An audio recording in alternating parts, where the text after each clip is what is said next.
Capítulo 1. O legado de um mundo de mármore. Você já parou para pensar que, mesmo sem perceber, você ainda vive dentro do Império Romano? Quando olhamos para as nossas leis, para a forma como nossas cidades são construídas e até mesmo para o idioma que falamos, estamos vendo os rastros de Roma. Existe uma frase famosa que diz que todos os caminhos levam a Roma, e isso é a mais pura verdade. Todos os grandes líderes da história quiseram ser como os Césares, e todas as grandes nações tentaram imitar o que Roma construiu. Mas como uma pequena vila de agricultores no centro da Itália se transformou na maior potência que o mundo já viu? A resposta não está apenas nas espadas e nos escudos, mas na mentalidade de um povo que se recusava a aceitar a derrota. Capítulo 2. Entre deuses e lobos, a história de Roma começa com um mistério. Ela não nasceu de registros de historiadores, mas de lendas passadas de pai para filho. Tudo teria começado lá atrás, com o fim da Guerra de Troia. Um herói chamado Enéas fugiu das cinzas de sua cidade e navegou até a Itália, onde deu início a uma linhagem que misturava troianos e latinos. Séculos depois dessa mesma linhagem, nasceram dois gêmeos, Rômulo e Remo, filhos do próprio deus da guerra, Marte. A lenda diz que eles foram abandonados em um rio e amamentados por uma loba. Quando cresceram, decidiram fundar uma cidade, mas o orgulho falou mais alto. Eles brigaram para decidir quem seria o rei e onde a cidade ficaria. Rômulo acabou matando o próprio irmão e se tornou o primeiro rei de Roma. Esse início violento marcou o destino da cidade, uma nação que nasceria e cresceria através da luta. Capítulo 3. Dos reis à liberdade.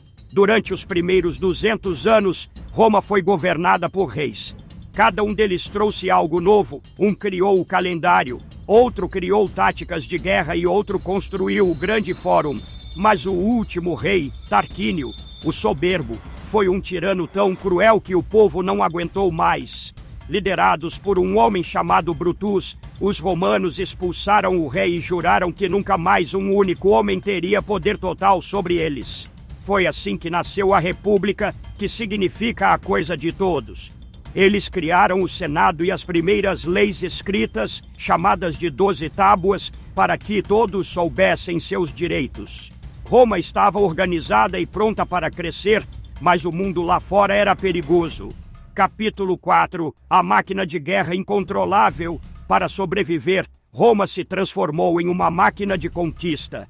Eles criaram um sistema inteligente. Quando venciam um povo, não os escravizavam apenas, mas os transformavam em aliados que deveriam fornecer soldados para o exército romano.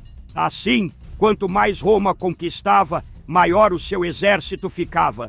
Mas o maior desafio ainda estava por vir. Do outro lado do mar, existia o Império de Cartago, os donos das rotas comerciais. Roma e Cartago entraram em colisão nas famosas guerras púnicas. Roma, que nem tinha navios, aprendeu a construir uma frota inteira em tempo recorde e inventou uma ponte de madeira para transformar batalhas navais em lutas corpo a corpo, onde eram imbatíveis. Capítulo 5. O pesadelo de Aníbal e o chamado à ação. A guerra atingiu seu ponto mais crítico quando um gênio militar chamado Aníbal, de Cartago, cruzou os Alpes com elefantes e invadiu a Itália. Ele destruiu exércitos romanos inteiros e chegou às portas de Roma. O pânico era total, mas os romanos tinham uma característica única. Eles podiam perder batalhas, mas nunca aceitavam perder a guerra. Enquanto Aníbal estava na Itália, um jovem comandante romano chamado Cipião teve uma ideia brilhante. Em vez de atacar Aníbal, ele atacou a própria cidade de Cartago na África. Isso obrigou Aníbal a voltar para casa, onde foi finalmente derrotado. Roma não apenas venceu, ela se tornou a única dona do mar Mediterrâneo. Antes de continuarmos para a queda da República e a ascensão dos grandes imperadores, pense no seguinte: Roma foi construída por pessoas que decidiram que o seu legado seria eterno.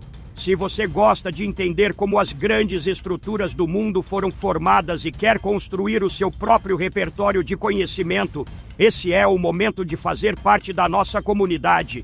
Deixe seu comentário sobre qual parte da história romana mais te impressiona e se inscreva para não perder os próximos capítulos dessa jornada épica. Agora, vamos entender como essa glória toda começou a desmoronar por dentro.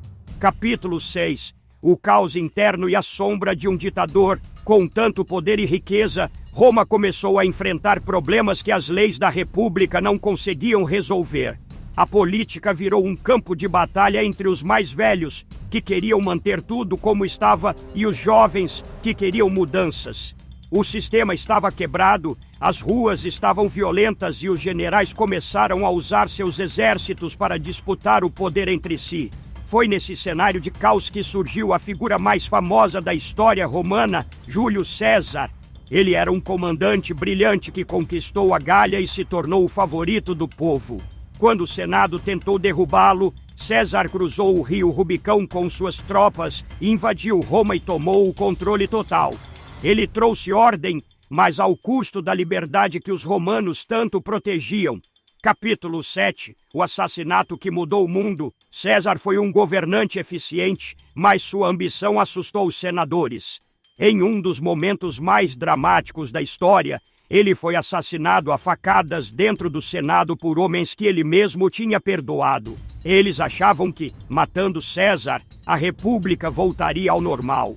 Mas eles estavam errados. O povo amava César e se revoltou contra os assassinos. No testamento de César surgiu um nome inesperado, seu sobrinho neto de apenas 18 anos, Otaviano. Ninguém dava nada por aquele jovem, mas ele provou ser um mestre da política. Ele formou alianças, eliminou seus rivais, incluindo o famoso Marco Antônio e a rainha Cleópatra do Egito, e se tornou o único senhor de Roma. Capítulo 8. Augusto e a Era de Ouro. Otaviano recebeu o título de Augusto e se tornou o primeiro imperador. Ele foi o homem que transformou Roma de uma cidade de tijolos em uma cidade de mármore. Com ele, começou a Pax Romana, um período de 200 anos de relativa paz e prosperidade que permitiu que a cultura, a engenharia e o comércio atingissem níveis nunca vistos.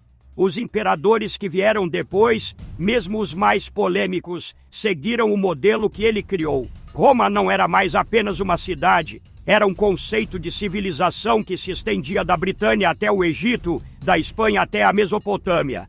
Capítulo 9. O Império Eterno em Nós. O Império Romano eventualmente enfrentou desafios que não pôde vencer, mas a sua história não termina com a sua queda. Roma continua viva toda vez que um juiz dita uma sentença baseada no direito romano, toda vez que usamos um calendário de 12 meses ou quando admiramos as cúpulas e arcos de grandes monumentos. A trajetória de Roma nos ensina que o poder exige ordem, mas também nos mostra que a resistência e a capacidade de se adaptar são o que realmente definem um vencedor. Roma começou com 2 irmãos em uma colina e terminou governando o mundo conhecido. E o mais incrível é que, de certa forma, através da nossa cultura, o império nunca deixou de existir.